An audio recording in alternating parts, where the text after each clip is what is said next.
Bulldog Nation, you are now going to witness, watch, and listen to the best podcast in the league. Get set for a wild ride with From the Hill Podcast, featuring Wayne Cartwright, Damian Green, Tanarius Gooden, David Thomas, Jennifer Murray, and Corey Williams. Don't miss out. Subscribe now to From the Hill Podcast. It's time to turn up the excitement and make some noise.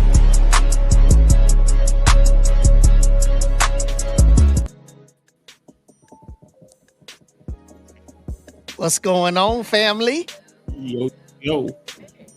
What's up, people? It's been a minute since we've been together, right? I know, man. Come on, Jen. I've been missing action. It's clarity. So I see you, Jen. Get right to it, y'all. Let's talk about the holiday. Jen, what you do for Thanksgiving? Tell a funny story real quick, because we know you got one, or two, or three. Well, I actually worked Thanksgiving morning. I got off at 7:30 that morning. So I was tired to have a funny story. I caught part of the Mason State parade. I cooked. I did. Everything was good. So that's pretty much all I had. I was tired. Yeah. What about you, T? Man, I kicked it with some friends. You know, I've made a tradition starting last year that in lieu, I support everybody that's in the Macy's parade. But I'm gonna watch our what we did 2 years ago. That's my Thanksgiving tradition now. I'm gonna watch it, what we did, and I'm gonna share it. So I love watching how we got our shine on 3 years. Is it 2 or 3 years? 2 years ago. It's 2 years. 2 years ago now. 2 years ago. I love watching that. I love when it pops up on my memory. So that's a Thanksgiving memory. So I watch it, I always share. But other than that, I just kick it with some friends, watch football, eat. Thing we always do. Mm-hmm. That's cool. Dave? Yeah, pretty much the same as everybody. I went home to Chicago for Thanksgiving. Yes, sir. Spent it with the family. Was really great. Always great seeing them. And got to watch my Bears become boy 9-3, baby. Ain't been able to say that in a very long time. Right. So since Lovie Smith, right? My brother, my dad, my brother had everybody in the house in like Bears gear. Like everybody had to wear Bears gear that day. T-shirt, socks, hat, whatever it was, you had to wear Bears gear. So we all just, got up that Friday, watched the game, and it was a real good time. Had a little flight delay as I was coming back to Charlotte. But yesterday. Of course, right? The snow decided it wanted to show up and try to keep me there a little bit longer, but I was able to get back. I got here like at 1:30 a.m. Mm-hmm. and really haven't been asleep. and chest out, chin up, and you're here with us. Look at that, talking about Packer fan. Got a Packer fan said, "Congrats to the Bears for a good season so far." Look, had to say that so far. Right? Hey, we gonna see y'all. Because y'all get the Packers on Sunday, right up there in Lambeau in the freezing cold. That's right. And how we did last season with a win on the Packers. So we're going to repeat that. As a Saints fan, I just want to take this whole conversation out. Hey, I'm a Brown fan. I ain't no better. Look, but my Buckeyes. But my Buckeyes did get it done though. My Buckeyes did finally snap that losing streak against the team up north. I was glad about that. Well, I'm gonna say this. I mean, at least y'all have a good quarterback. Hey, you said tell a joke. New Orleans Saints. Yeah. Hey, Cleveland Browns. But for me, I enjoy the holiday. Spend it with my daughters. Man, growing so doggone fast, man. My oldest is halfway through her senior year of high school, man, getting ready to go to college. And then my youngest is just doing her thing in 7th grade. So got to spend time with them, my whole family up in Cleveland. It snowed a ton in Cleveland on Thanksgiving Day. We got about 4 or 5 inches up there, and then, but it was still always fun. It was a lot of love. I definitely enjoyed watching that Alabama-Auburn game, man. I know T, you probably didn't enjoy it because it was very tight down to the wire, but I enjoyed watching that thing. No, I enjoy it every year because it's always like that. Like I never it's just part of life now. No matter the record, that game is gonna be tight like that, and then I expect the team I cheer for to come out on top. And for 6 years in a row, that has been the case. Well, so hey, we're gonna get on into the show here in just a minute. Just wanted to welcome everybody in tonight. We are back and live in full color. We just want to invite everybody that is on to make sure that you hit the like button tonight. Also, if you've never subscribed to this show before, make sure you subscribe. We'll do all of the good things tonight that we always do, which across the bottom of the screen, we got a couple of basketball announcements. Men's tomorrow night, Tennessee State, 7 p.m. Be there live. And also the women, they've got a couple games this week against Tuskegee and Miles. So we got all this stuff going on. I do want to make sure that I welcome in some of the folks. We got Miss Tracy Stevenson says Happy Giving Tuesday to everyone, and welcome to a night with the one and only Dr. Hadiyah-Nicole Green, the answer to cancer. Love that. Yes. Good evening, kings and queens. Good evening to you.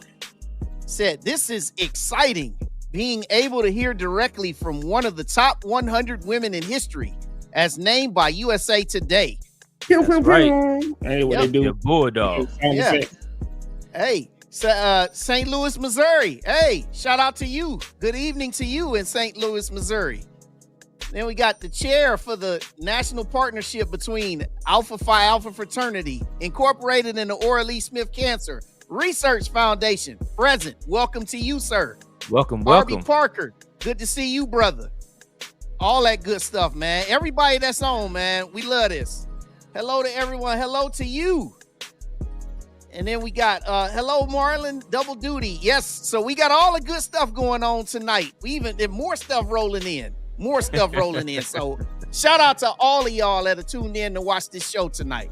All right. Absolutely. So without further ado, it gives us so much great pleasure here on From the Hill podcast to welcome an American physicist, a trendsetter, a trailblazer. This person was Miss Alabama A&M in her day. She is an Alabama A&M graduate. She holds many titles, and I'm going to let her speak all of that for herself because, ladies and gentlemen, the woman of the hour, the lady of the hour is with us. So it gives us great pleasure for the very first time on From the Hill podcast to welcome none other than Dr. Hadiyah-Nicole Green. Good evening. Yeah. Thank you all so much for having me. When I tell you, this feels like homecoming part 2. Oh yeah. There we go. It was so good to see your faces at homecoming, and then to be here now. So let me just start with a round of gratitude to each of you. It's so good to see you, and thank you so much for having me and for all the love. There are some places in the world where I go and I feel undervalued, invisible, unappreciated, but the love I get from my alma mama. I like that. Alma mama. I like that. I love that. They raise us, don't they? Yes. And to be with my brothers and sisters, it fills my heart. Thank you all so much for having me. I'm so happy to be here. I don't have my A&M swag all the way, but I got my A&M pen. It's all good. It's all good. Love it. We love it. We love it. But Dr. Green, I know I ran into you for the first time at Envy at their homecoming. Hey, look, we all become just regular A&M Bulldogs. So we get into Envy during homecoming. Right. But again, it is so great to have you on tonight. Before we get into our panel questions and everything like that, I mean, if there's anybody out here who might be under a rock that may not know who you are, tell the people, introduce yourself to those. Okay. Thank you for allowing me. I don't normally know how to introduce myself to family, but for those who don't know me, I'm Dr. Hadiyah-Nicole Green. I'm a physicist and the founder of the Aura Lee Smith Cancer Research Foundation. That's the short version. To extend upon that, I am a proud 2003 graduate of Alabama A&M University, Miss Alabama A&M University 2002, 2003. That's right. I have 3 degrees in physics, the first one being from Alabama A&M University with the 4.0 grade point average. I was a presidential scholar on full academic scholarship all 4 years and graduated with no debt. And that gave me the confidence to go out and bring to life a dream, a divine download that I had to develop a treatment for cancer. I developed a treatment for cancer. Let's put that as part of the introduction. The other 2 degrees in physics I have are from the University of Alabama at Birmingham. I trained for 5 years at the Comprehensive Cancer Center and a year in the Department of Pathology. And the cancer killing technology I developed uses lasers and nanotechnology. And for those who are not scientists, it's like basically taking a laser pointer and really tiny particles that you can't see with the eye that heat up and kill cancer right at the site of the tumor. I have gone on to receive now 2 $1 million grants from the Department of Veteran Affairs, and the FDA has granted breakthrough device designation status for the technology I developed, and that means we are on the fast track to getting approval to starting human clinical trials. I mentioned I'm the founder of the Aura Lee Smith Cancer Research Foundation, and what that means, especially in light of it being Giving Tuesday, is that I'm raising money for this cancer treatment to ensure that it will be affordable and available for all. And let me just tie in a little bit. Coming out of Alabama A&M University without student loans put me in a unique position on the planet to have the courage not to sell out because I needed the funding, and I could stay the course for now 23 years since I had the idea and my aunt lost her battle to cancer, and I can talk about that. But to stay the course, to get into human trials without taking investors, and to raise the money through a 501c3 nonprofit and rely solely on individual generosity and connection with my story heart to heart. We don't have, to this day, not one corporate sponsor. And to this day, I have yet to take, let me rephrase that. To this day, I have not taken any investor money. The reason being that is the reason why healthcare is unaffordable in the United States, right? Because scientists in my position take the investor money. Investors want to get a return on their investment, and they put profit over people, right? And then at the end of it, healthcare is unaffordable, and you have the things like what happened with the EpiPen. So I've been on this journey to create a new reality where this cancer treatment will be affordable and accessible for all by raising money through the foundation. And there are lots of awards and accolades that I'm skipping because, to me, while I appreciate it, the more important part is the heart right?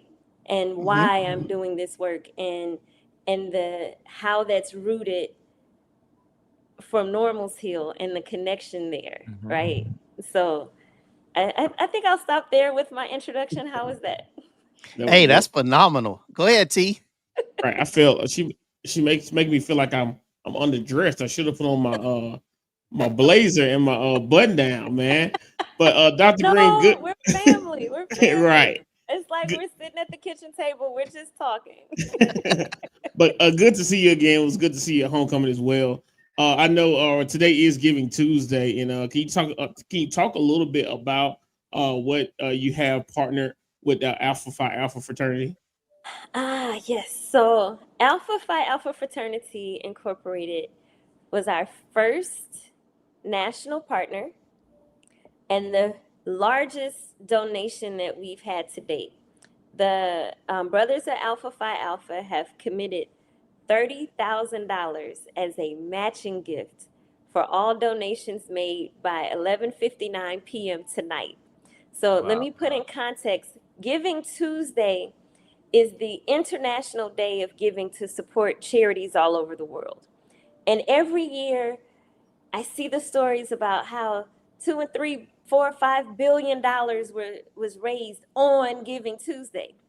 And we've barely been scratching the surface with $5,000, $10,000, $15,000, right? And so to have the alphas come in, and let me say, Facebook used to do a match, and we would all sit by the phones and wait for the clock to strike midnight on Giving Tuesday Eve and all make our donations, and nobody would ever get the match because billions of people around the world were tapping into their first, and it just never worked out. So a couple of years ago, I decided I was going to make my personal annual contribution and have that be the match. And so I started doing as my tithes a $10,000 annual gift as the match.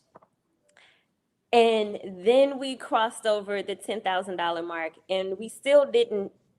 Last year, I think, was the first year we raised $12,000 in addition to my annual gift. So this year, when the Alpha said, we're going to do a $30,000 gift and we can do it as the match for Giving Tuesday, this was one of the most unprofessional moments in my career. I screamed out loud. So the general president for Alpha Phi Alpha, President Metellus, I'm like, ah! And then I said, I'm so sorry, that was so unprofessional, President Metellus.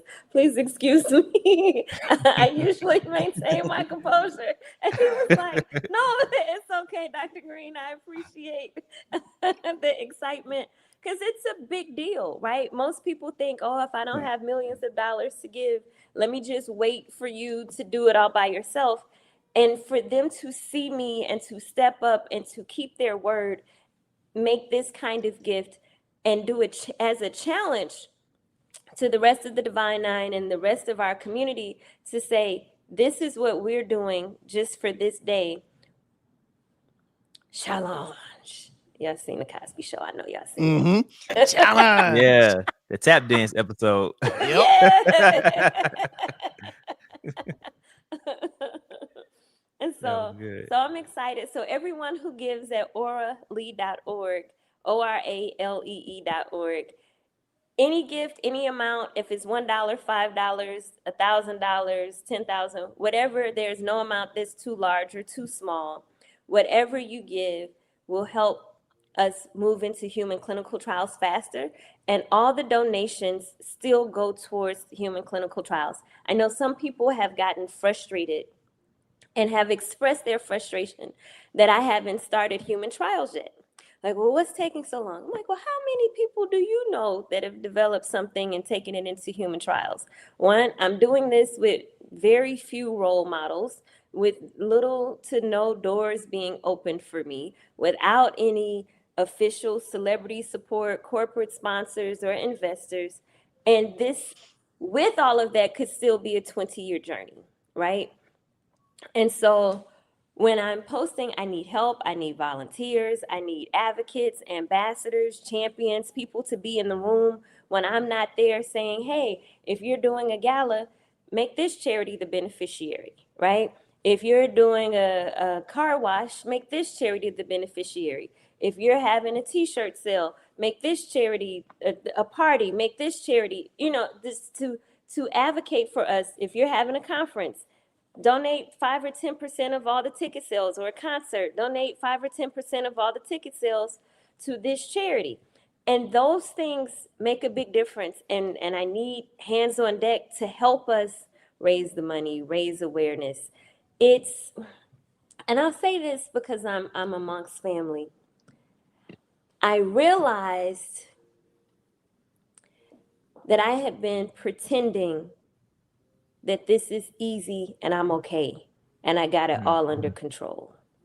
And I could do it, and I can continue to persevere and put a smile on my face. And I'm thankful to God for this assignment. But it's been hard. And it's not that the treatment itself to develop it was hard.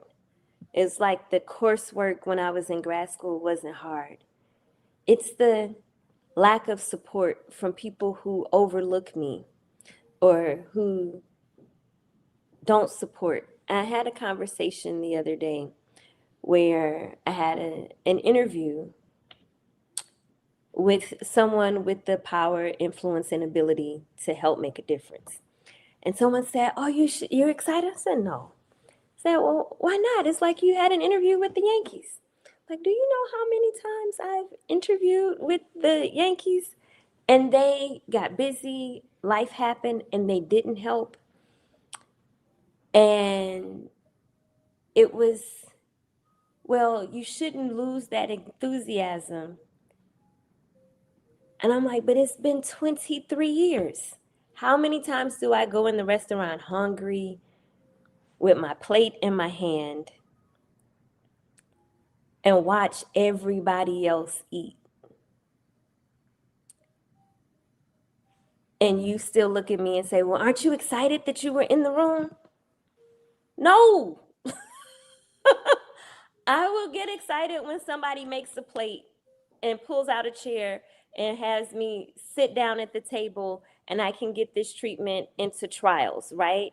When people start saying, hey, in addition to my tithes or my tithes every month, I'm going to make a donation to the Oral Leaf Foundation. That every time I eat, you eat. Every time, like, let me make sure you have a place to live. Let me make sure that you're good. Let me make sure that this foundation comes up with the rest of us as we're building and growing in our careers. But we're going to do this together, and I stand with you. And I see several of my volunteers in the chat, and I tell them we have a meeting every Tuesday, that they keep me inspired on days when I'm tired. That the fact that they keep showing up and that they believe in the work that I'm doing enough to make sacrifices. And I'm grateful that almost all of my volunteers also donate. And for people to see how much I'm carrying and say, okay, maybe I can't carry a ton for you, but give me 1 pound and let me walk it a mile, right?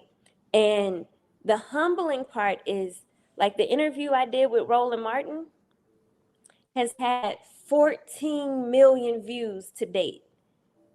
And if everyone had given $1, I would have had the money that I needed to start. This first 10 million I've been asking for almost 10 years now, I would have had the money, right? But everybody wrote me and gave me advice and told me to ask Oprah. And and I'm like, if one more person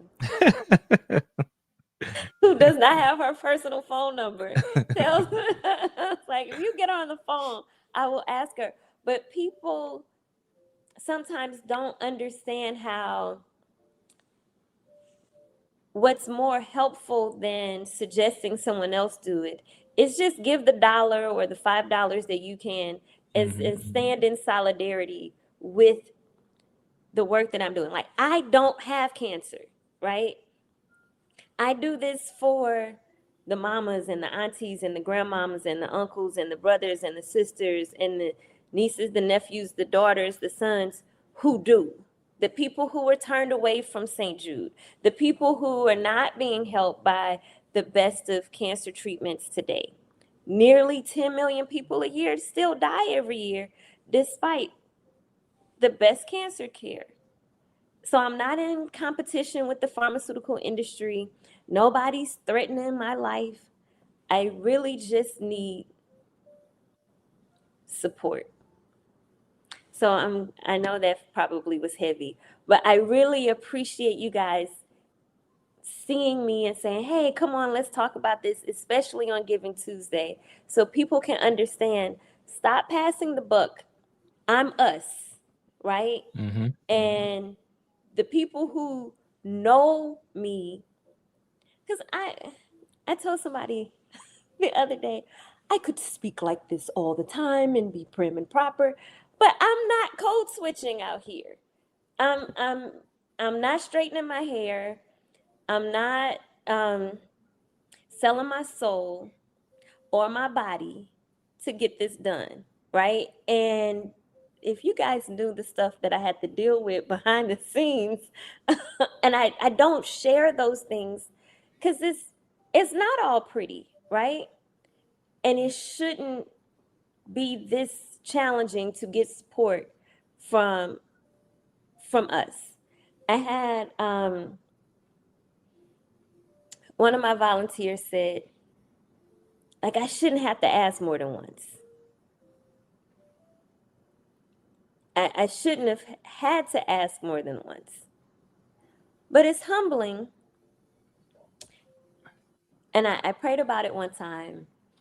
And I was like, okay, just one time. But the specific thing that I prayed about is, why is it taking so long? And what was revealed to me is, like, if I could do it all by myself, it would have been done 10 years ago, 20 years ago. But there are specific people who also lost a loved one to cancer, who are required to be part of this journey. And it can't happen until they step up. It's not on me, it's on them. So whoever's listening to this, if you also lost a mom, a dad, an aunt, an uncle, a grandparent to cancer, and you've been waiting for something, stop waiting. Get involved and help. We have a website, orally.org/get involved. And it's a place where you go and you sign up for fundraising or volunteering and hosting events, all kinds of things. And a volunteer designed it. Another volunteer put it on the website for us. And volunteers manage the links that take you, where the destinations take you. And in 2003, the summer after I graduated from A&M, my aunt who raised me said she had cancer. She told me the day after I graduated. She was very strategic about making sure nobody told me any bad news while I was studying. I only heard what was happening with the family when I came home. And I didn't appreciate that, because now people call or they text and they put bad news on social media. I'm like, you don't know what I'm in the middle of. And they just blurt stuff out. Did you hear such a... You need to find out, am I driving? Am I sitting down? Like, just don't prep, right?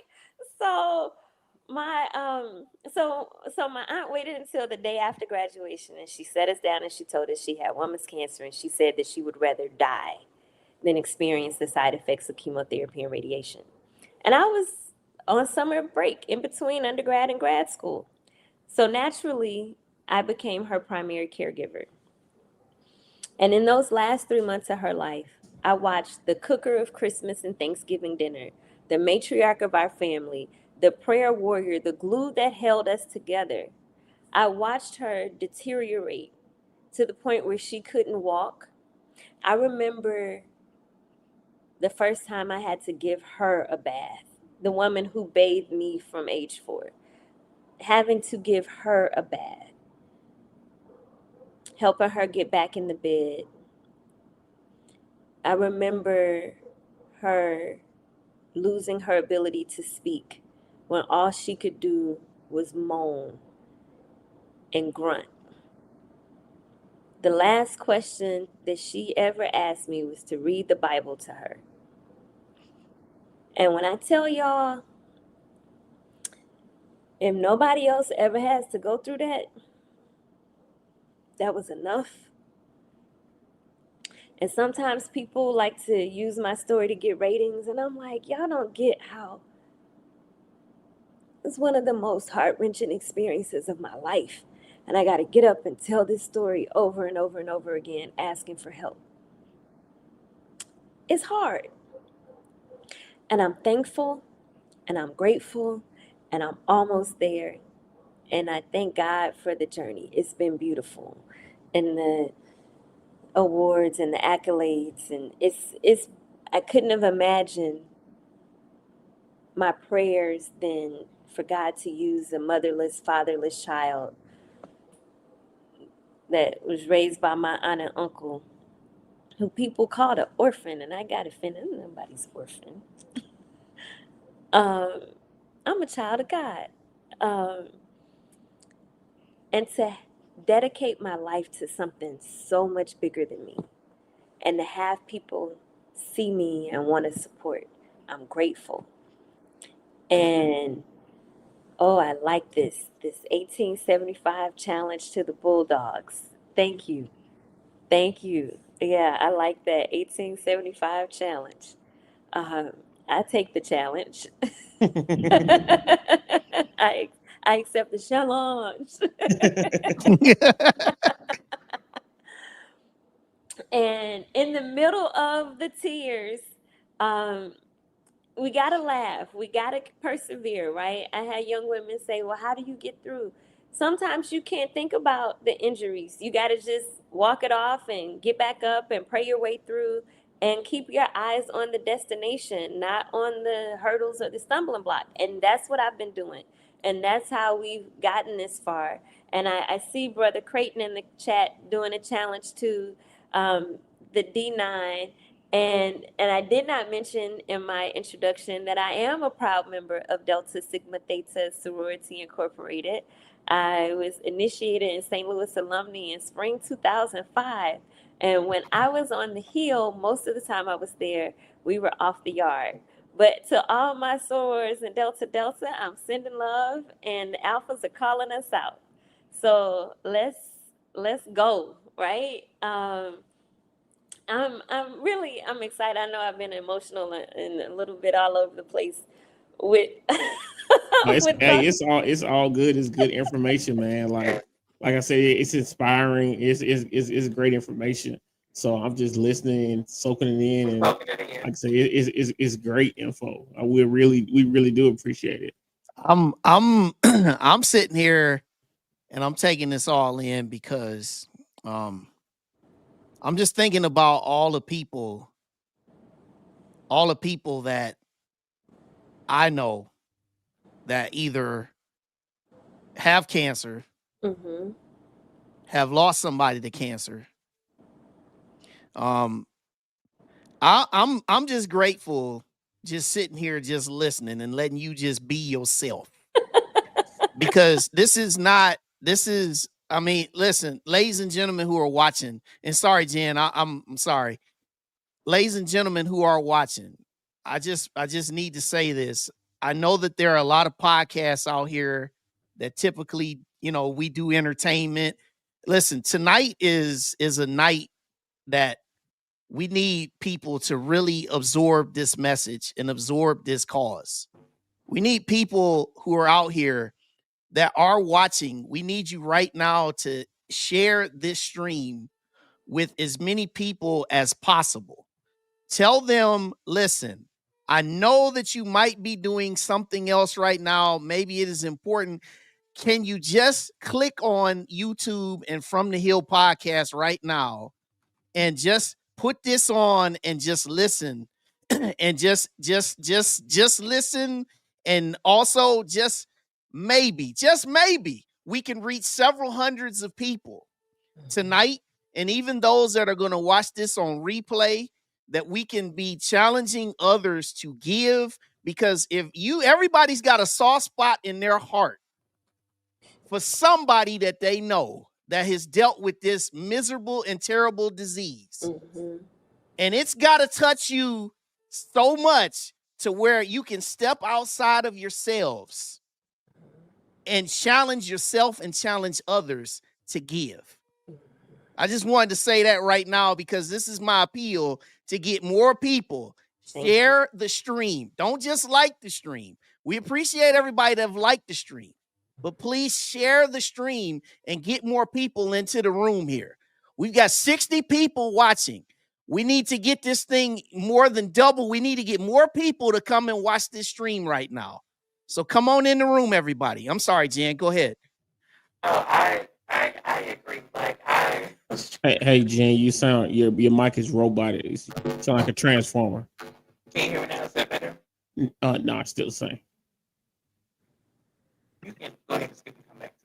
Go ahead. She said we'll come back to her, Wayne. Okay. Go ahead, Dave. So, and I was listening to everything, but I was making my donation, so that's why I wasn't looking. I wasn't looking at the camera. But before I get to my question, funny moment that we're sharing, since we're sharing these funny moments during homecoming, right? So Dr. Green and I ran into each other in the airport as we were heading back to our separate destinations, right? And so the young man, another A&M alum, it was a whole bunch of us in the airport. I was telling him, about, Dr. Green, and how nice she was, may not know each other's name at the time, but, we knew of each other on campus, right? So, and I was like staring at her, and I was telling him, and then she said, "You want to take a picture?" I was like, "Oh yeah, let's do it. Let's take a picture." And so as I was getting, everything ready with my phone and everything, she said, "Wait a minute, weren't you in the band?" I was like, "Yeah." She said, "I remember you. You used to come in the calf so dirty."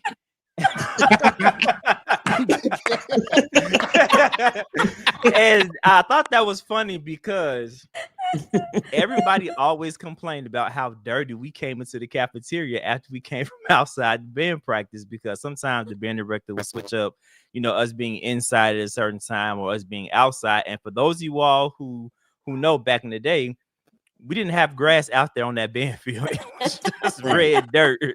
So we come in the caf with our white t-shirts on that had dirt stains, and we're musty from the sweat and everything. And now we're trying to get food, and everybody's just like, "Yeah, y'all get away from us," but I thought that was just so funny, because that's how she remembered you being dirty in the cafeteria. But it was great. We took a great picture and everything. But my question is, you talked about wait, before you get to your question, I just need to say, like, I don't know that I had ever seen you in clean clothes. Walking around campus with that instrument, right? I'm sitting here laughing because I completely relate, man. I had that before. I ran track and cross country. They're like, "I ain't never seen you nothing more than workout clothes." Right. So I understand, Dave. I get it. Let me tell y'all, people will always say, "Do y'all do anything outside of band?" Y'all in band all day. And to her point, we were always dirty, unless you coming like straight from class, right? But if you went back to your room, got into your band clothes, and then went to practice, yeah, you was outside in that hot Alabama sun. Oh yeah, you're gonna be kind of dirty. But yeah, that instead of just Dave, we got to change your name to Dirty Clothes Dave. Don't do that. Don't do that. Hey, those dirty clothes shaped who I am today. Right. So I think this was your freshman year, my senior year, right? Yep. That's exactly right. Like back then, you didn't have facial hair, any of this, right? So it took me a minute. I'm like, wait a minute. You said, "You used to be so dirty in the cafeteria." It was a good laugh with this. It was a good laugh with the song. The Dirty Dave, I love it. Don't go telling everybody. Well, everybody gonna see it now. So I guess too late for that. Run this one, right? Now only I when the they see it, but they'll also hear it. Right. streaming live on my YouTube and my Facebook. So it's Oh man. it's It'll be on Everybody Apple. knows. It'll be on Apple iPods tomorrow. It's just gonna be Exactly. everywhere. I will be uploading it tonight. But my question is regards to what the foundation focuses more, just focus on additional to, and you alluded to it earlier, more than just creating effective, treatment, right? You want to make it accessible and you make it affordable. Can you talk a little bit about the cost that some families, experience when it comes to cancer treatments and going through therapy and things like that? Just the ballpark figure. I know within your research, these are things that you're looking at as well, and the cost and the accessibility of it is sometimes why some people don't go through the treatments that are available now. So that's such a good question. People tend to only focus on the physical side effects, right? The losing your hair, the uncontrollable diarrhea, the nausea, the vomiting, not having an appetite, the weight loss. All of these things I actually experienced when I was the caregiver for my uncle who raised me. And it's like seeing the horrors of cancer and comparing it to the horrors of cancer treatment. It's like neither are good options for most people, right? But what people don't often talk about are the financial side effects, right? Mhm.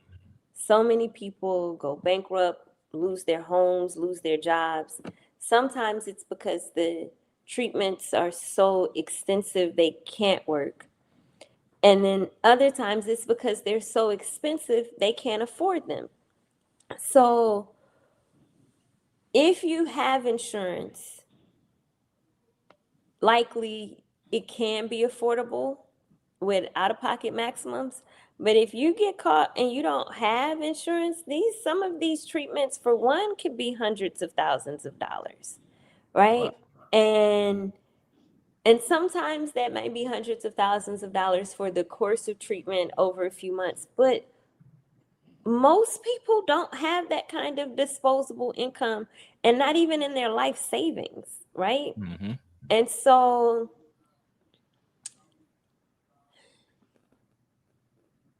if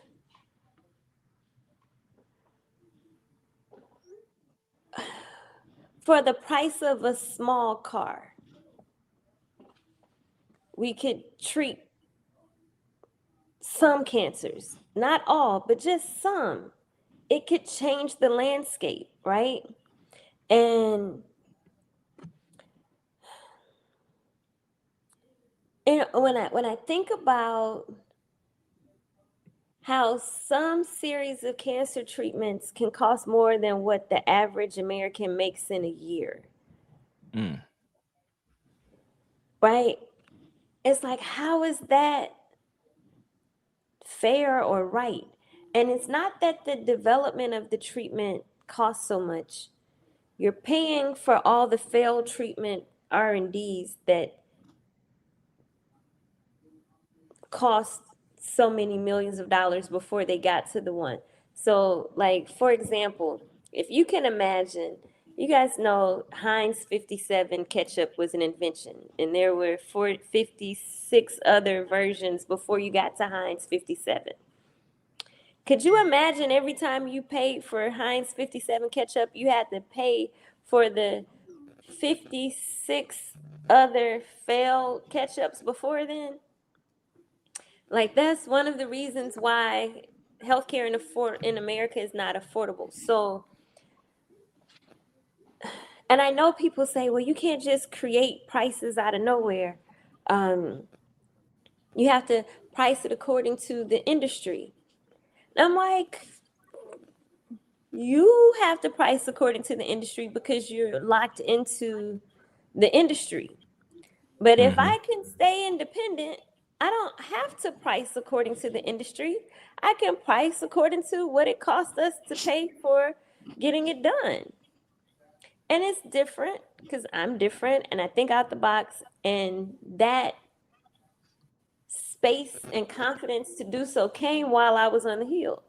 I don't know if you guys remember when I ran for Miss Alabama A&M University on a $100 budget with off-colored flyers and banners that we printed out on the home computer. These kids don't know the struggle. They don't know the struggle. They don't know the struggle. But the beauty in that was it wasn't about how much money I had to do the campaign. People saw my heart, right? And I did a live with Brother Don Calloway during the pandemic while he was trying to get his hair cut together. And it was quite a treat. If you missed it, you should go back and see that. He was quite in distress during the pandemic trying to cut his hair. But he said to me, he was like, you know, when you ran for Miss A&M, I ran, there were 6 or 7 popular girls.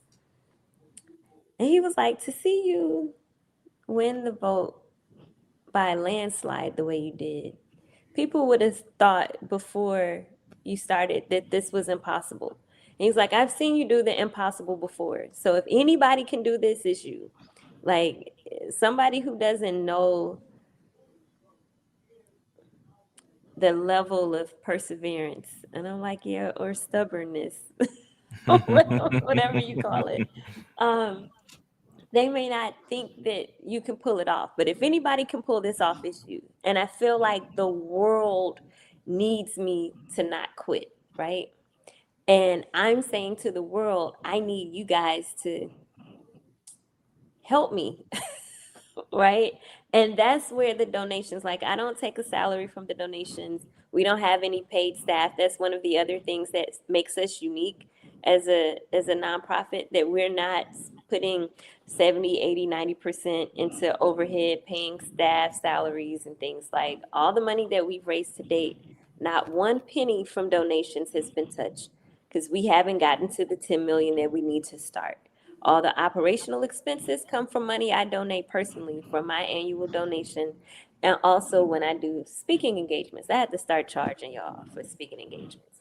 Yeah. So, my honorariums, I have made payable to the foundation to cover operational expenses so that it's not coming from donations. So I think being creative and having a sense of delayed gratification, and for me, like, having the financial discipline to live a debt-free lifestyle, to be able to prioritize donating to a cause that's bigger than me and I believe in, it's like the sacrifice that I'm making now is so that for, like, globally, people will be able to benefit from this work, right? And I had an opportunity a few years ago to go to Ghana for the year of return. And while I was there, I visited their cancer center. And I saw our brothers and sisters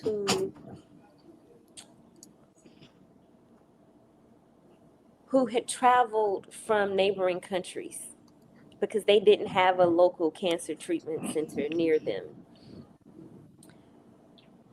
And they got to this facility and there still wasn't much hope for them. And they didn't have the luxury of affordable healthcare. They didn't have access to the best. So sometimes people don't understand when I'm saying accessible and affordable. Like, there was a time when I was in graduate school at UAB and I was a member of 6th Avenue Baptist Church. We used to go down to the Delta. You guys know about the Delta? Oh, yeah. It's like the Black Belt, right? In Alabama and Mississippi. And you go there and it's like going back in time where some of the towns don't have street lights and people still sharecrop. And I'm like, did they not get the memo? We free now. I We shouldn't done with joke. I that. shouldn't joke like that. I shouldn't joke like that. But it's like doing a time travel, going back in time, and to see that they didn't have a local hospital, and that Right. their health records were maintained on a mobile home unit that would go down twice a year, and we would go down and volunteer and fry fish and pass out things and provide them with basic health care and give them their blood pressure meds and all this. But they didn't have access to the best of care, the same as some of the brothers and sisters who were traveling from neighboring countries in Ghana to Ghana. They didn't have access, right? We take access for granted, that we can just call 911 or go check in at our local hospital or now urgent care and get health care. And so to incorporate the concept of access, because healthcare shouldn't be a luxury. It's a basic human right, not a luxury, right? So to be able to make the treatment accessible and affordable, I think sometimes, I don't know that I ever break down the accessible part, because it's just like, oh, accessible and affordable, those are synonyms. No, they're not, right? You could have the money, you could, but not have access. Or you can have access and not be able to afford it, right? And there's some people who live in the inner cities where they could access it, but they can't afford it. So being the first in my family and my immediate family to go to college, I didn't have the luxury to forget where I've come from, right? So I don't turn down investor money because I don't want a bigger house and I don't want a nicer car, right? And I look at my car, it's getting older. You know, I'm looking at where I live, this could be nicer. But I'm operating from core values that the world is not about my comfort personally and my luxuries and what I can afford and how I can floss and how big a car can I drive, how big a house can I have. And I'm not saying anyone's wrong for affording themselves that luxury, but what about the people on the planet who don't have their basic human needs met? At what point do we have enough red bottoms? At what point do we have enough $4,000 purses? At what point have we splurged enough to compensate for whatever we are lacking emotionally, spiritually, where we need the things to feel fulfilled? At what point do we start thinking about our legacy? At what point do we start wanting to contribute and make the world a better place? At what point do we invest in something? And it's some people think, okay, well, I'll do this for my kids. Sometimes I'm like, no, you may need to do this for you because you smoke cigars. And this could help save your life one day, right? And it's not that I'm 20, 30 years away from starting. Like, I'm really on the cusp. And we could be in human trials in less than a year now. So behind the scenes, I've been working my butt off, if I may say that. I know y'all probably say way worse stuff than this on the podcast. Oh yeah, you could have definitely This went all the way. yeah, you definitely could have. But I'm a role model. So there's certain things I won't say. But like a duck with my feet underwater, I've been behind the scenes making things happen, right? And we're at the point where we're within a year, once we get this once we get to the $10 million, we're within a year of getting started. Everything's positioned and aligned now, right? And so it's a good time to jump in, because I will do a recount of who my friends are when we get finished, and the people who didn't help me, I'm gonna act funny. You know what I'm saying? I'm gonna act funny. Don't want no new friends then. We can You all got be friends now, but no. When you I got act every funny, right to. You got every when I right act to. funny when I finish, because for the people who did not donate, Oh yeah, we got the receipts. We keeping the right, full Exactly. ledger. Exactly. right. Dr. Jen? Dr. Green, I just want to say, first of all, thank you. Thank you for what you're doing. This is, when you said divine download, that's just blown my mind. My mind has been blown since then, because I know this is real work, and we appreciate everything that you're doing. Thank you. How can I know that when early in the interview you stated that you're having to, hold the door open for yourself.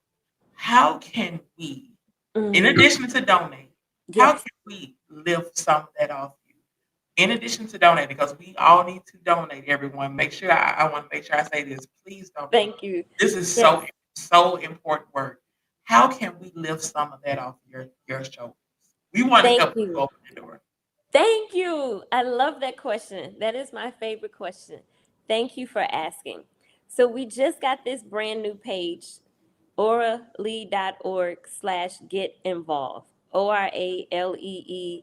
Thank you, Tracy, for putting it in the chat. Man, she was on it. She ORALE.org was slash on get that one. involved. Yeah. When I She read your tell you, mind. let me say, like, I love Tracy Stevenson.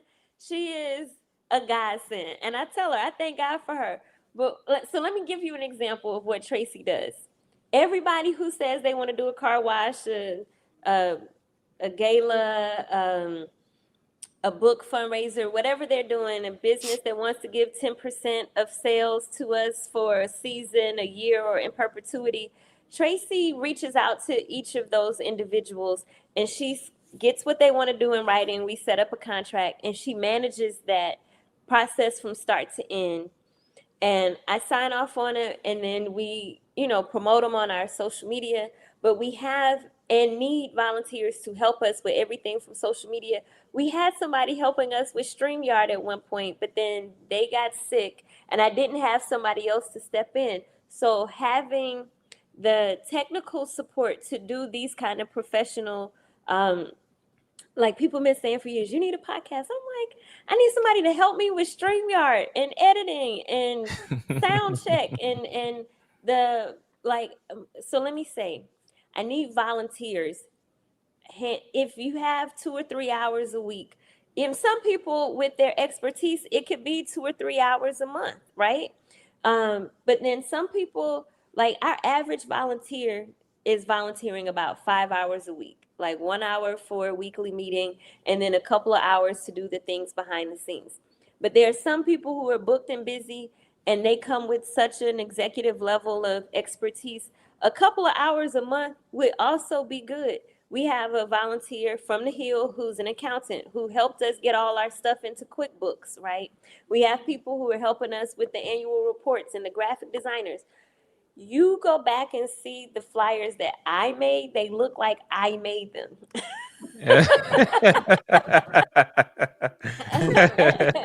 And so we had some professional graphic designers come in and give us some templates, and then we got some quotes on there and some brand awareness and things like that.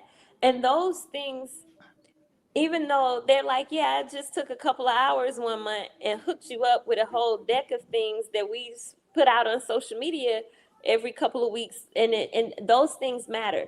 So when I say I need volunteers, my dream is to have 100 ambassadors who go out and do speaking engagements at churches, at fraternity and sorority chapter meetings, at Rotary clubs, retirement centers, interviews on the local radio and local television stations, to be champions and spread the work, the news about the work that I'm doing, and that we need help, right? to go into corporate offices on team development days and engage them with how as a corporation they can get involved, right? Those are so my goal is to get 100 ambassadors.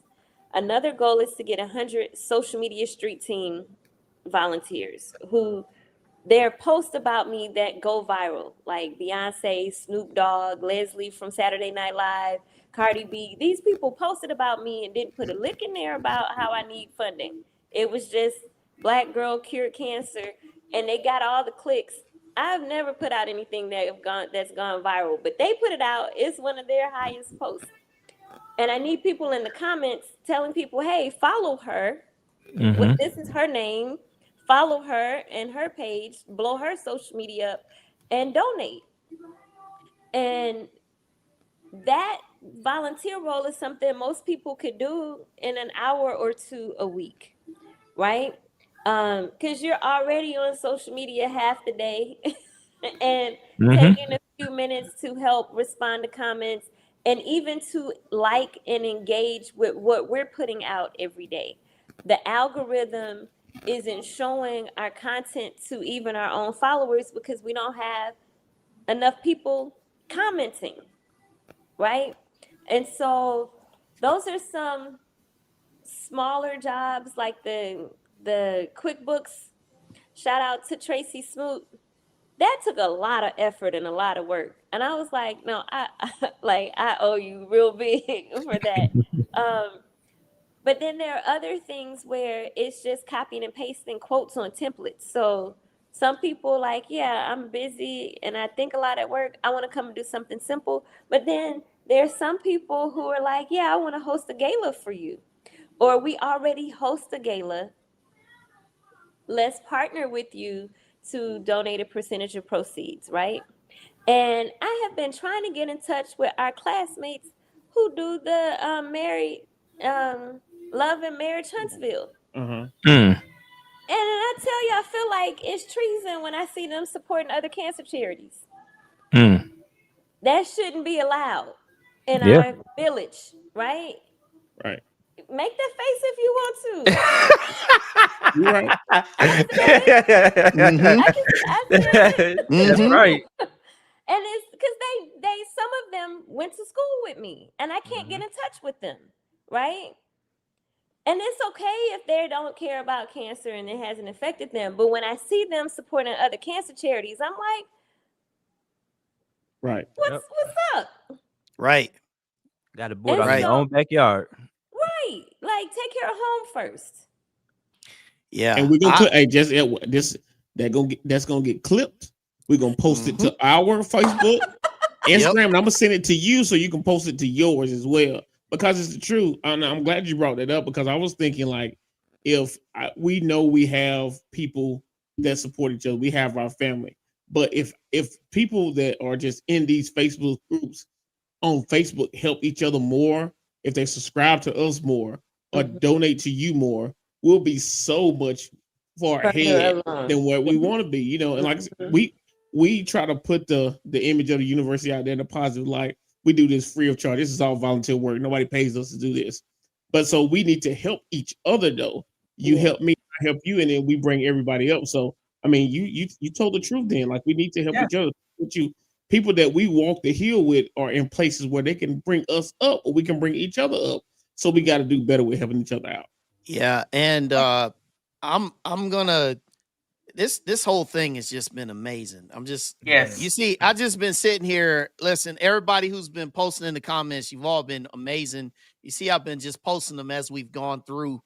I have to say this. I need to say this as we get towards the end of the segment. I made the appeal earlier for more people to share the stream. So now I'm going to say something on behalf of those that are going to watch this back on replay. I have to say this for sure, because what you just said, Dr. Green, about people that you know you, that seen this story, they say, oh, that's such a wonderful story. But listen, we're not here. We're not here to We're not here to single folks out. We're not here to make you feel guilty. Right. But what we are here to do is we're here to make you aware. We're here to make you aware that this is a cause that needs help. This is not someone who is just looking for any accolades. This is not someone who is looking to land a book deal, a show on television, or anything of that nature. This is life to Dr. Green. And anyone who knows about something that's life to you, you understand the struggle, you understand the joy, you understand the pain, you understand the frustrations that come from just needing something like help. And if you understand what that feeling means, more like anybody else that's sitting here on this screen, you should be getting in line to be part of this cause. Because again, I said it earlier, there are several people, almost everyone around knows someone that lost their life to cancer, currently has cancer, or survived cancer. There was something that was Pamela, you put it in the chat earlier, a couple of statistics, and I posted those, and I love that. And I hope people who see this back on replay will absorb those messages. Yes. I just like to say, all Alabama A&M Bulldog people, Yes. okay?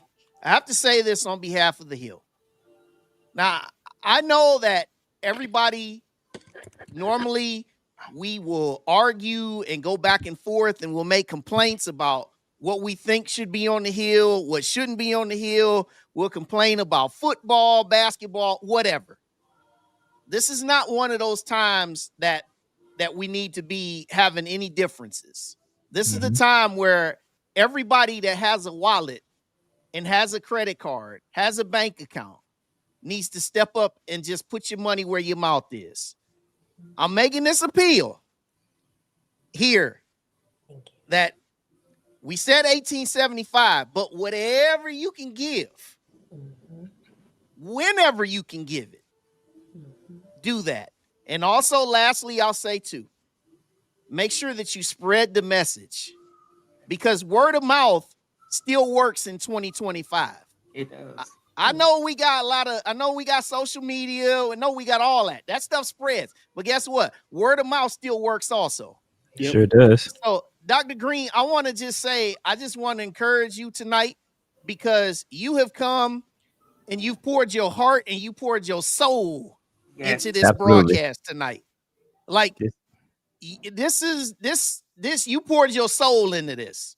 Yes. And I know that as you pour your soul into this, I know that once you get ready to step forward here, sooner rather than later, probably even as soon as you get off this, you're going to have a whole lot more donations that are going to come through.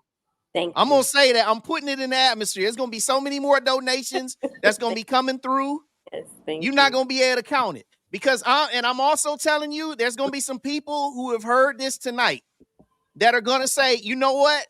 I love this cause. I'm stepping forward. I'm going to volunteer some hours. I'm going to give you some time. Yes. All the stuff that you need, you are going to get it, because you have not, because you asked not. You asked for it.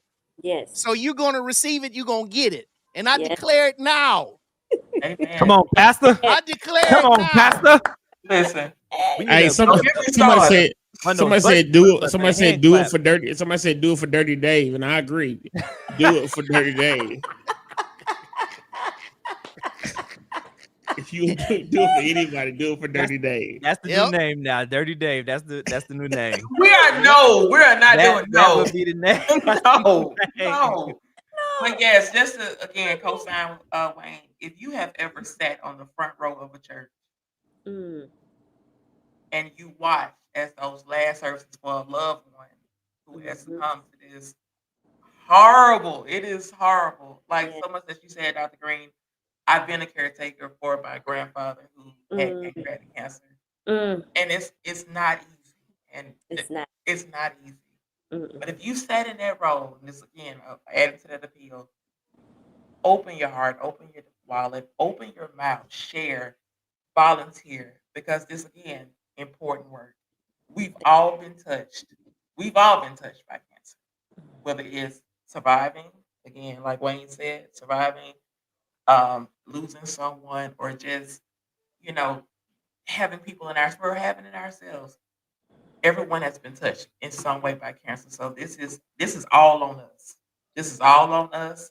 This is, again, we have to help Dr. Green with this. So my extra appeal, and not just today. We get, yes, this is Giving Tuesday, but let's make this Giving Wednesday, Giving Thursday, Giving Friday, Giving next Yeah. month. Yes. You know, after you done, you know, Christmas and rang out January. Yeah, She's you still can on set it. up. You can set up monthly recurring payments. You can set it and forget about it. There it is. She's gonna Give need like that help. give like you give the money away during homecoming. There it Listen, is. There it is. just There it if you is. could just say one bottle, let there just one bottle and donate. Just one bottle. There it is. And also to everybody, Aura Lee Foundation. I like to just say thank you to all of you too. Yes. Yes. Absolutely. Absolutely. And Yes. continue to keep doing what you're doing. And let me Because- echo that. Thank you, team. Team Orly is the lifeline, and I love you guys. I thank God for you guys.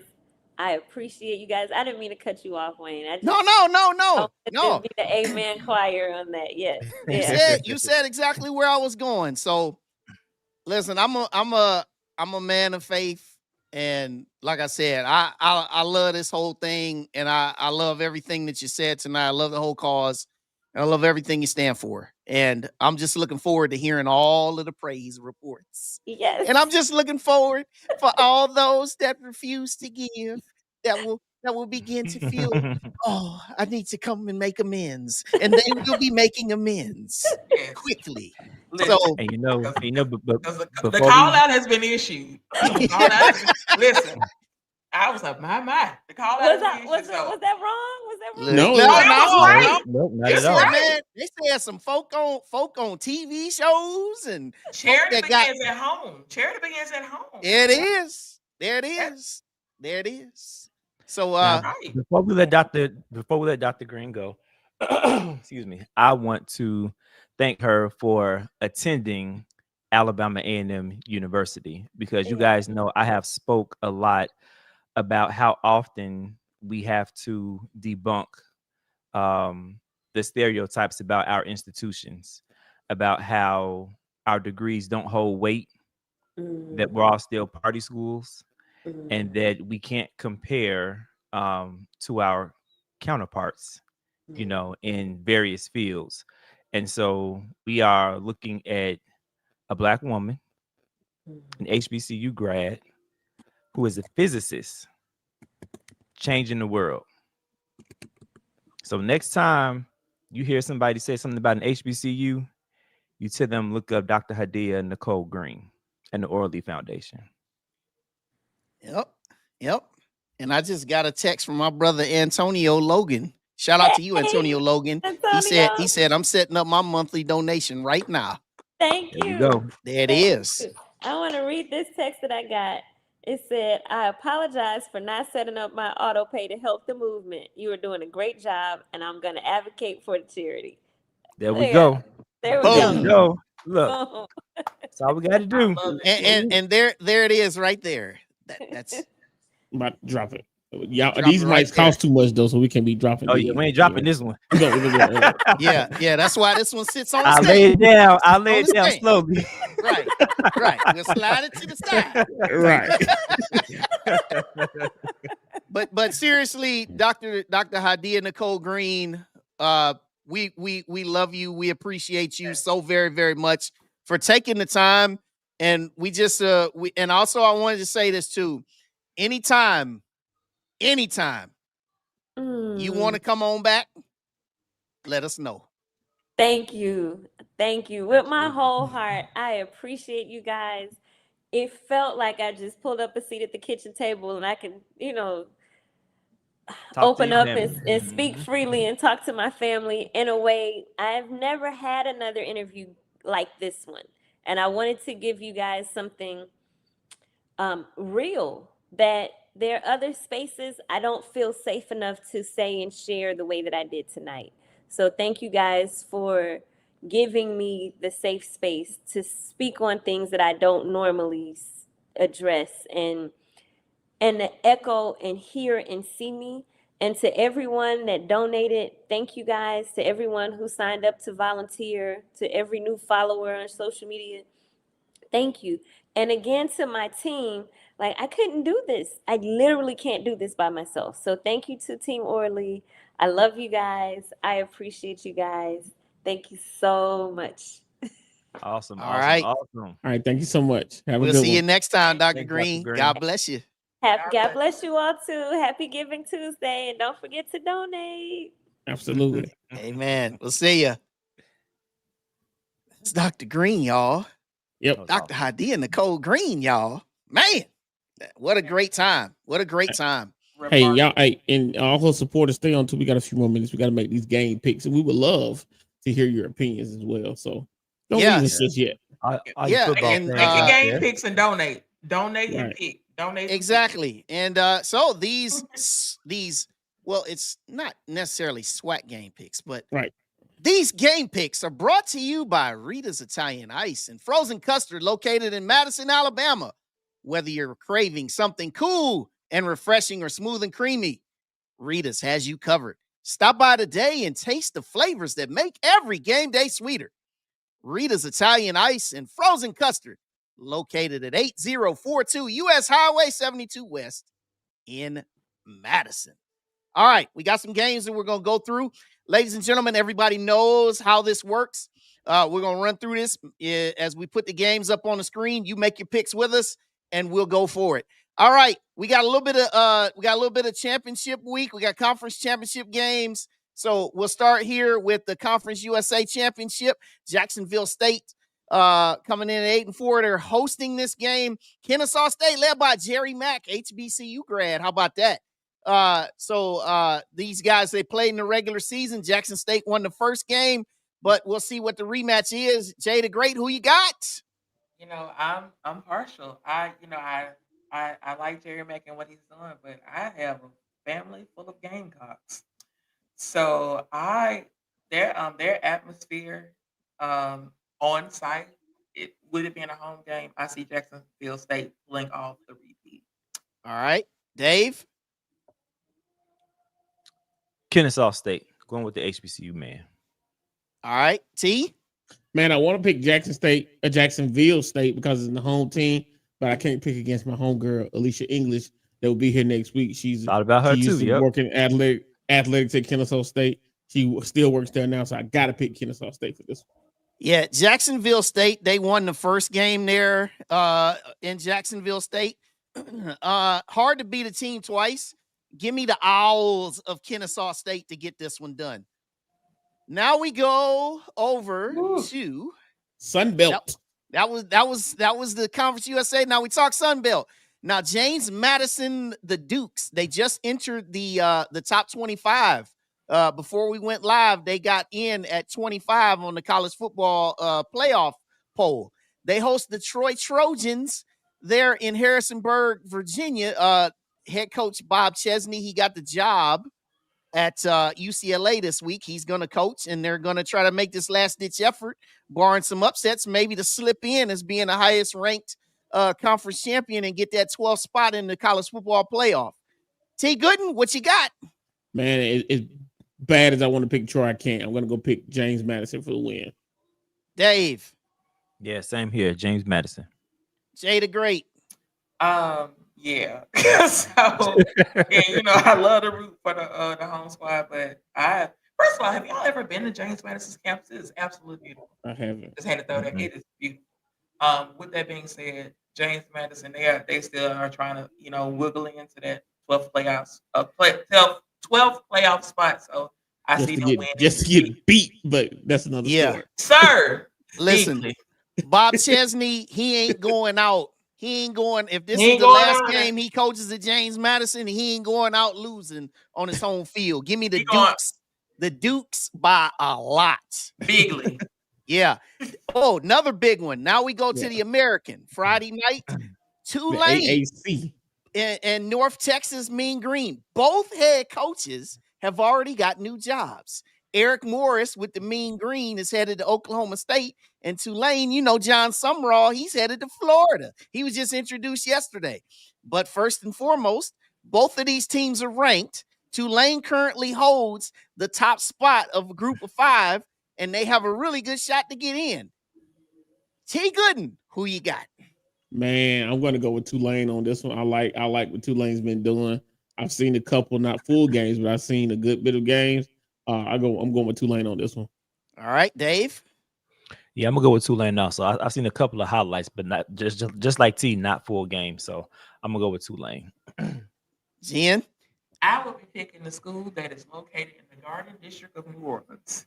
And that will There it is. There it is.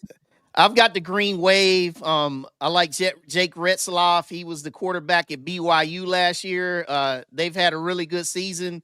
I think John Summerall is going to leave the home field there at Yeoman Stadium really, really well on Friday night. Green Wave. All right, now we got Mountain West. This is a rematch of last year, and this had a funky 4-way tie break to settle on these two teams. So UNLV is going out to Boise State, who's attempting to do a three-peat in Mountain West. Dan Mullen, used to coach Florida, used to coach Mississippi State. He's the head coach of UNLV. So Jay the Great, who you got? It is hard to three-peat. So I'm going with UNLV. All right, Dave? I haven't seen either of these teams play, so I'm just gonna pick one. I'm gonna go with UNLV. All right, T. Yeah, I'm gonna side with UNLV simply because their coach. I've seen him coach before at Mississippi State and also Florida.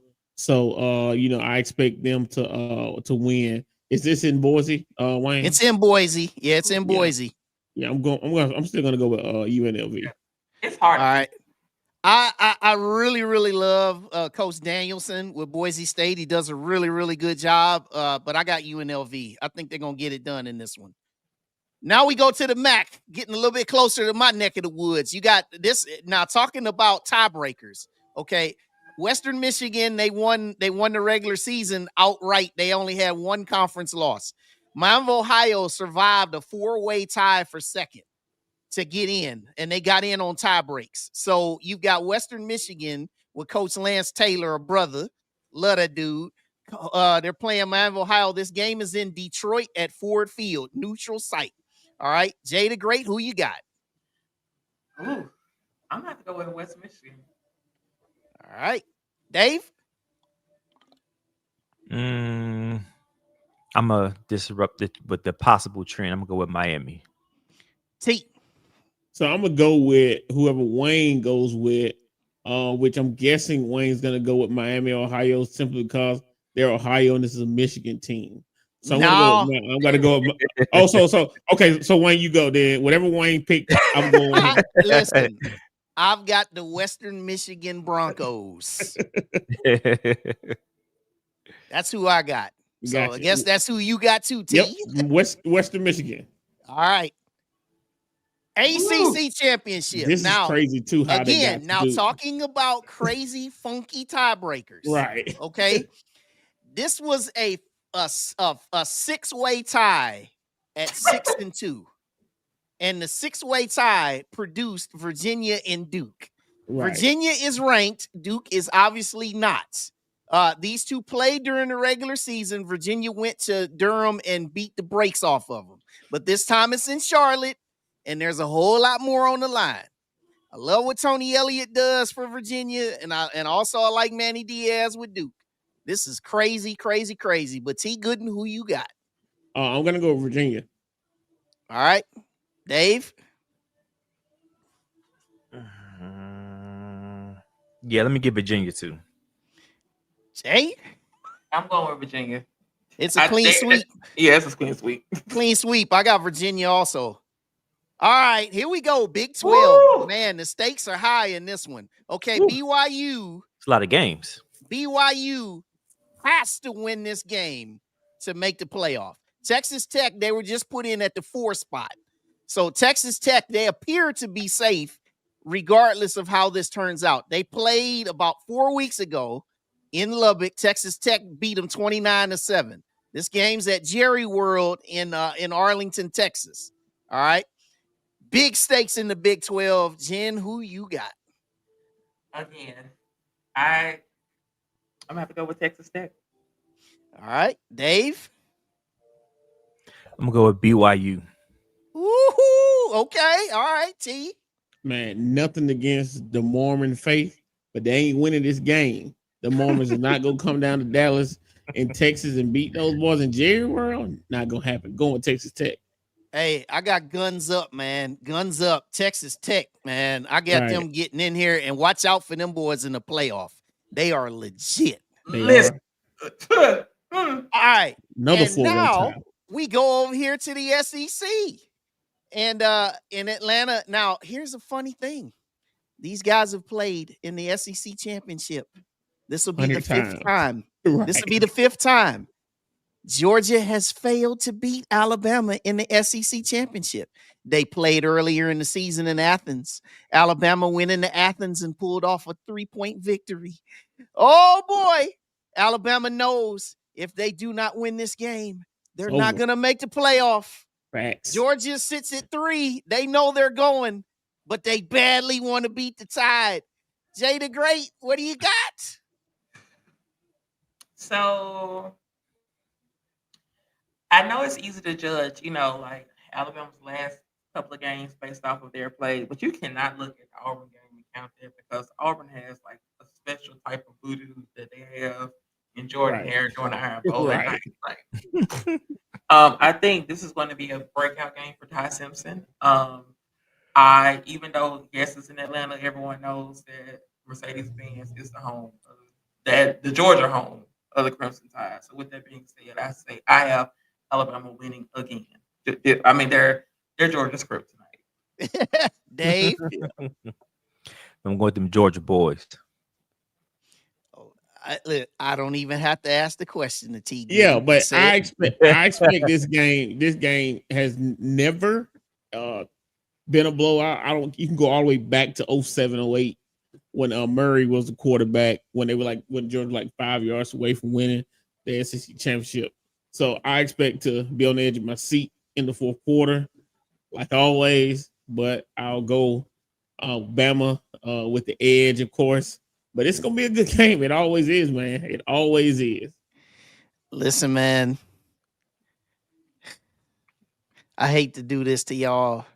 I'm going to block you, Wayne. No, everybody does those. I hate to do this, but I listen. I think Georgia, as bad as they looked against Georgia Tech on Friday, they look bad. I think Kirby wants this one real bad. I'm sure he does. Yeah, I'm sure he does. Give me the Georgia Bulldogs to get this one done, and unfortunately send Alabama into Kalen DeBoer. Oh boy, they're gonna be after that boy after this if that happens. Well, all right. Say this. I just want to add that Kirby Smart is an Alabama native. He's gonna get up there and get fanned. He's gonna be fanned out. Right. Yeah. Hey. Yeah. All right. Big Ten championship. Now, this is gonna be a good one. This is gonna be a good one right here. 2 in Indianapolis. You ain't gonna be able to find a seat nowhere in Lucas Oil Stadium on Saturday night on Fox. All right, Jay the Great, where you going with this? I watched they call it the game last week. I watched it, and typically Michigan has Ohio State's number, but this season, I don't know what Ryan Day has said to this team, but they look. I'm gonna be honest. If I can be completely honest, unless the only team I think in this country that can beat Ohio State is Ohio State. I'm just being honest. With that being said, I think Ohio State is going to win, and I think they're going to make a statement win. That win in the game last week is going to really push and propel them to have a statement victory against Indiana. Dave, Give me them Buckeyes. Go Ohio State. T.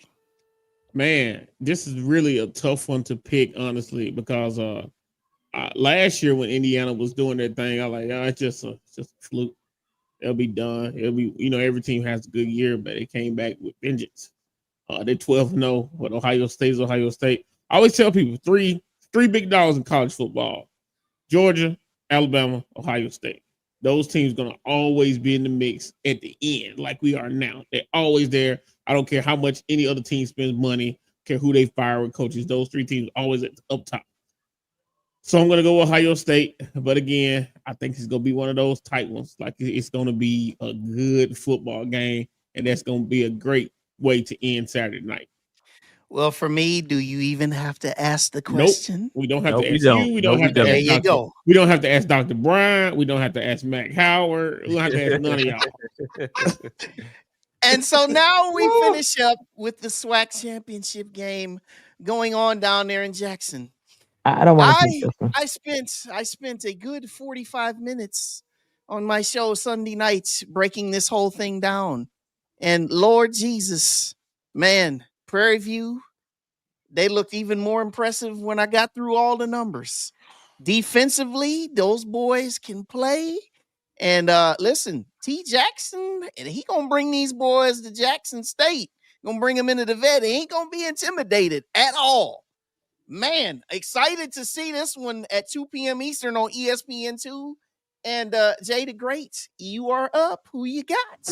So, like to kind of piggyback what you said about the stats.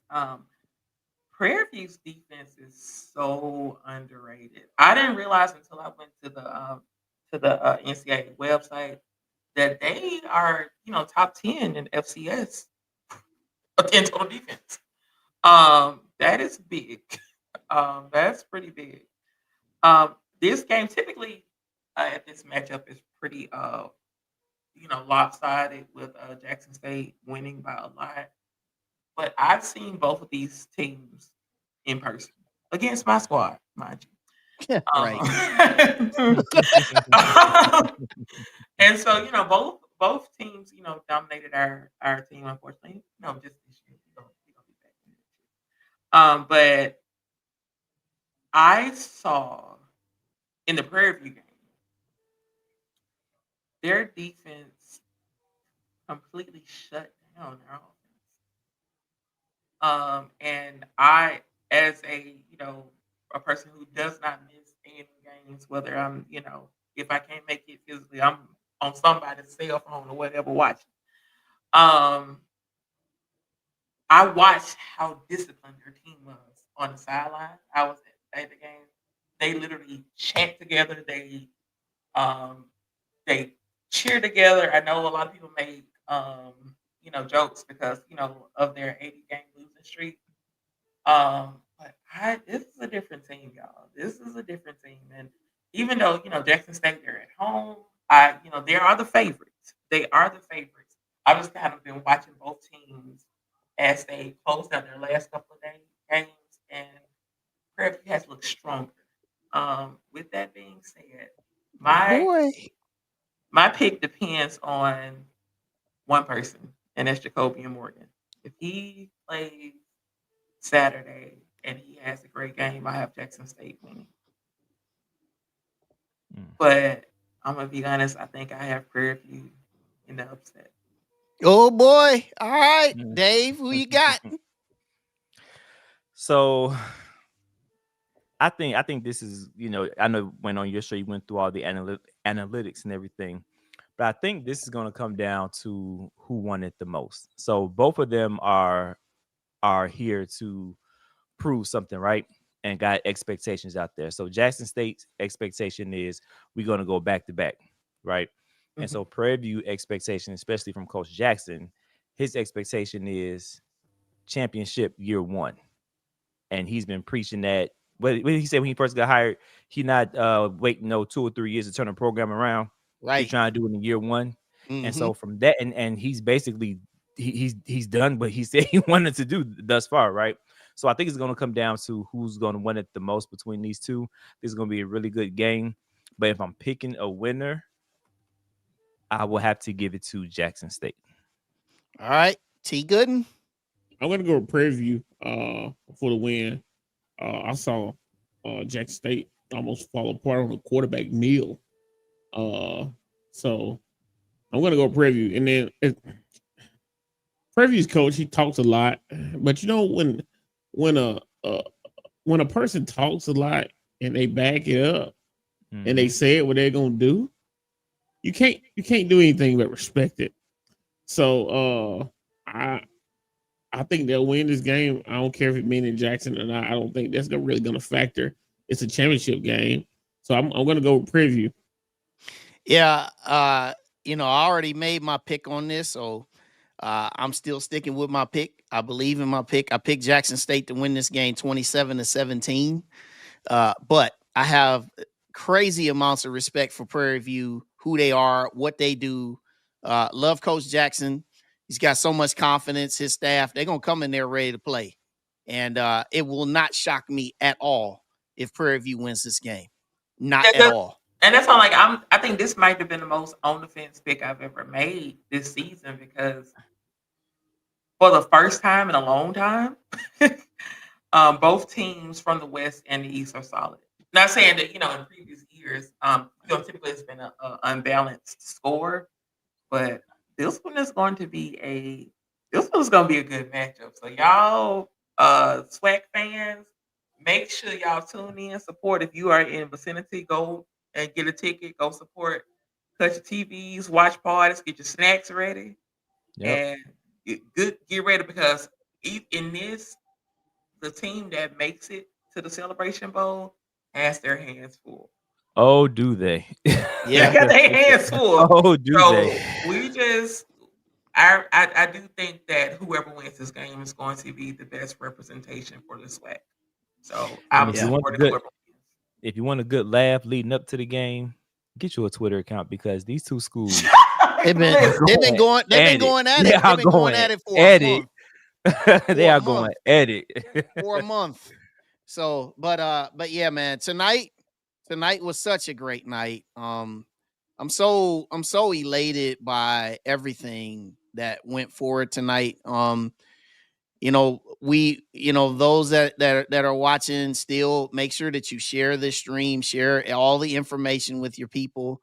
Yeah, man, I'm just so grateful. Thank you again to Dr. Hadiyah-Nicole Green. Thank you to all the Orly Foundation people, and workers and helpers and all that good stuff. T, you got something to say?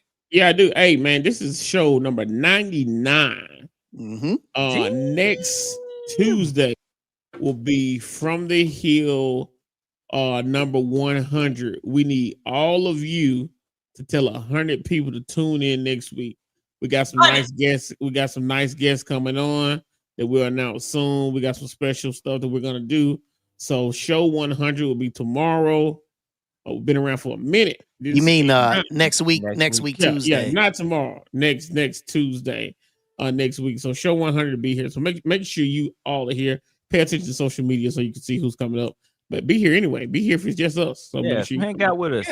Yeah. Our 100th birthday. Yep. And so, as we come to the end of our night tonight on show number 99, we once again thank everybody for making the time tonight. And you all have your assignments. And hope that everybody out there is well. And continue to support From the Hill podcast. Continue to support all HBCUs everywhere. So for Jay the Great, Dave, you're just Dave. Not Dave. Dirty Dave. You're just Dave. Yeah, I repeat that. Don't y'all call me. It was just for this segment. Okay. Now those that's watching, don't y'all. Right. After the night, that's that. Right. Fade away from your minds. Right. But also for T Gooden, and also shout out to Corey Williams and also DT Green. Hey man, God bless y'all. Home game for the men tomorrow night against Tennessee State. And then you got the women going up against Tuskegee and Miles coming up. So God bless everybody. We love everybody. We'll see you next week.